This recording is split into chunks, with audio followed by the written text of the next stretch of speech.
Good evening, everyone, and welcome to another round of sound. This is the #1 Cochran Sports Showdown. I'm Bob Pompeani. Even with 105 days of no games, we still have a lot to talk about. Can the Penguins have the #1 overall pick in this year's draft? That's a possibility. How? We'll talk about it. We'll discuss it. That's all coming up. We'll also get into the Steelers and the fact that there's no Hall of Fame game. How many preseason games will we see? How many are necessary? But the #1 topic tonight on the #1 Cochran Sports Showdown will be the return of baseball now that it's been mandated by the commissioner. And here to discuss that with you guys out there, our panel, Rich Walsh, my colleague here at KDKA-TV, Andrew Fillipponi up at 93.7 The Fan. Gentlemen, good evening. Thanks for joining me here, and let's get right into it. Andrew, the commissioner had to mandate. He did. I thought they'd get a deal done. They didn't. So now the question is, what do you see out of 60 games, and what will it take for a season, a baseball season, to go through completely uninterrupted, or is that just something that can't happen? Well, I think the season will go off fine, even if there's positive tests. Look what we've seen in golf so far, Bob, or the UFC. Guys who test positive are removed. They self-isolate, they quarantine. And unless there's a serious case where there's hospitalization involved and someone is gravely ill, I think these sports like baseball are going to just persevere and press on and try to get the season in. So 60 games, to me, I think it'll be very exciting. Maybe not so much for the Pirates. I know that's a different conversation, but I think that kind of sprint for the final 2 months of the season, that's some of my favorite baseball, pennant races, and everybody starts at 0-0, and with only 60 games, a lot can happen. Yeah, definitely going to be fun to watch, and I really, really hope the Pirates are in it.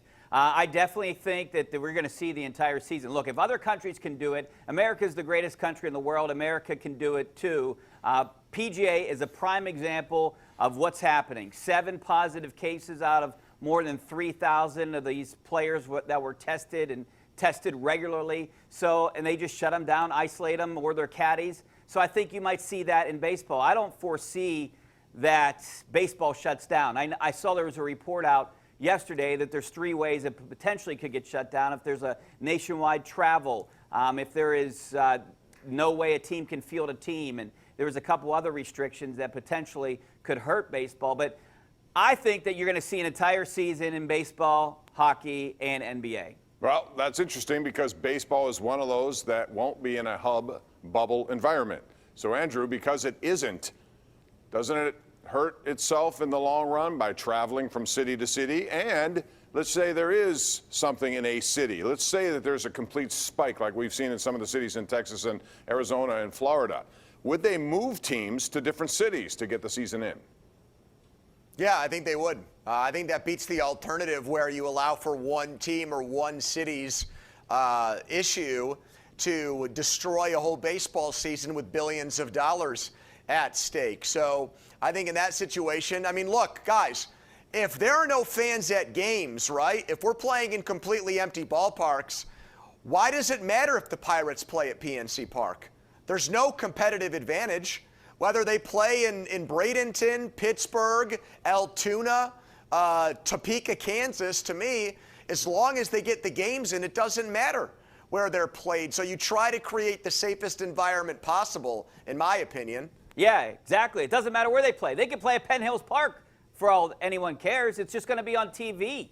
And, you know, if a team has to move because there's a ton of cases, say like the Marlins, right? The Rays, the Diamondbacks, those are all teams that potentially might have to move because there's a spike in cases in Arizona and Florida. We'll just move them to another city. You know, come play in Pittsburgh or another city that's not hit as hard. They could do that. That's easy. There's a stadium already set up, and you just have you hire out TV crews, and you just play the games in different cities. It's easy to do, I would think, right?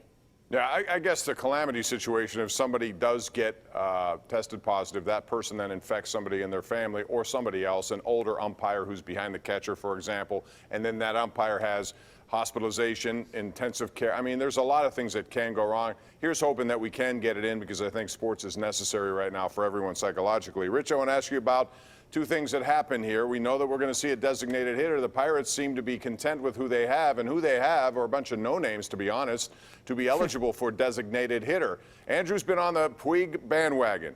I understand that. Andrew's had some good points about him. But, Rich, Puig also has a downside in that he can be toxic. What's your stance on their designated hitter? Who should it be? I'm with Pony. Go out and sign Yasiel Puig right now. You know, I was on that conference call, the Zoom call with Ben Cherington today, and I asked him, hey, you have 59 people right now.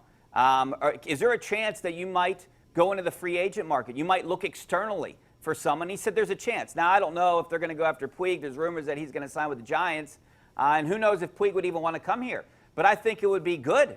I think it would provide some excitement. Why would he sign, if all things being equal money-wise, the Giants, Vegas has them at 24.5 wins. Yes. They're worse than the Pirates, right? So, That's what I just read. I don't know. Right, but he's not going to the Giants of 2010. This isn't the Tim Lincecum, Madison Bumgarner Giants. This is a cellar-dweller team. The Pirates, they're crying out for another power hitter. Insurance is going to pay Chris Archer's salary. He's out. You're saving yourself $3 or $4 million of prorated money right there. So why wouldn't? Bob, what's so toxic about him? Tell me. Inform me. I'd what's even so start bad him about in him? I'd make Polanco listen, the first DH. of all, I don't think his bat is what you think it is. It was at one point, not anymore. And I think they'll probably How many hitters are better in the Pirates lineup? How many Pirates hitters are better than him right now? I think Bell's better. I think Polanco, when healthy, is better. I think Reynolds is better. Oh, come on, Bob. If you're talking strict power, get it. I understand it. But I'm telling you that I don't think he would be the. If you're going to bring up somebody else, give me another name, and I might be interested. I don't know who else is out there. But what's toxic about him? What did he do? He tried to fight the Pirates. Yeah, Big he's deal. one of those guys who loses in hockey his temper all the time. You saw what happened in L.A., Andrew. They had to send him down to the minors before they got rid of him because they couldn't take him. If he's that talented a guy, why did the Dodgers want to get rid of him? I mean, why would the Reds want to get rid of him? Why does everyone want to get rid of him? I don't know. Why did the Indians trade Trevor Bauer? Are you telling me you wouldn't take him as the Pirates' ace? Because I wouldn't. I like him, and I'm strictly saying that I do not think Puig would be an asset right now to this team. I don't, but I think they need help there. I'm with you on that. They need somebody else. Yeah, J.R. Riddle. They got names that nobody even knows. I mean, Bob, would you rather have Phillip Evans as your DH or toxic Yasiel Puig? It's not going to be Phillip Evans. If it's him, well, I think they could very easily use Polanco, Bell, alternate guys. Polanco stinks, Bob. Okay, Polanco stinks. Polanco, when he's healthy, is a pretty good bat. You'd have to admit that. I'd rather see Bo Bennett, Polanco. when he's healthy, can score 30 goals. Okay. Some guys don't do it. Polanco has had it on his resume. Guys, I want to see Polanco as a DH and Puig in right field. He's a better fielder, has a better arm. I'd rather see Puig in right field. Okay, fine. Now the next question will be, even at that, the Pirates are listed at 200 to 1 to win this thing. I'm still of the belief at 60 games, because it's different than 162, Andrew, that you have a chance, a fighter's chance. If you look at their records to start seasons, it's not been bad, despite them having bad teams. So, 200 to 1, I'd be willing to make a bet on that just because it's in your favor to do so. What realistically is their over and under win total? Because right now in Vegas it's 25.5. Well, they got no shot, in my opinion, they got no shot even in a 60-game season of making the playoffs right now. Because even last year, they won 29 games. That would have been good enough, I think, for 8th or 9th in the National League, right? So yeah, they didn't expand the playoffs last I checked. You've got to finish second or best case scenario, 3 teams get in from the NL Central. Are they better than the Brewers, the Reds, the Cubs, the Cardinals? I think they're clearly 5th. So they would need to get super lucky.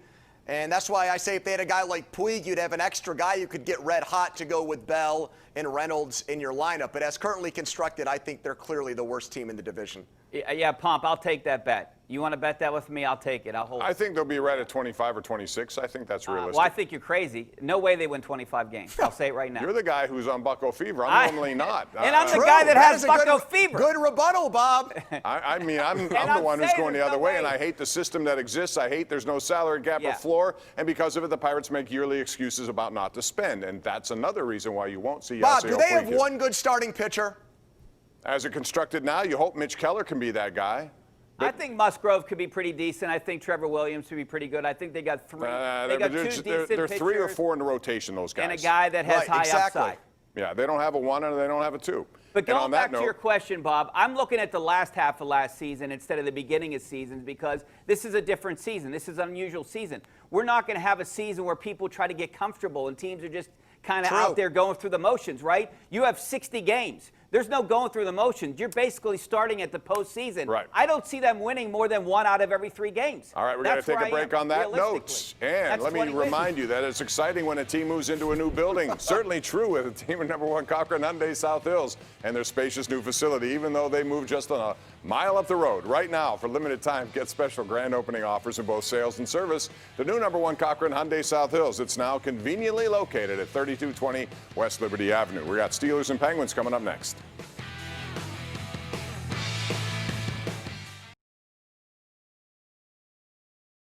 The number 1 Cochran Sports Showdown is brought to you by number 1 Cochran. Go one better. And by Highmark Blue Cross Blue Shield. Have a greater hand in your health.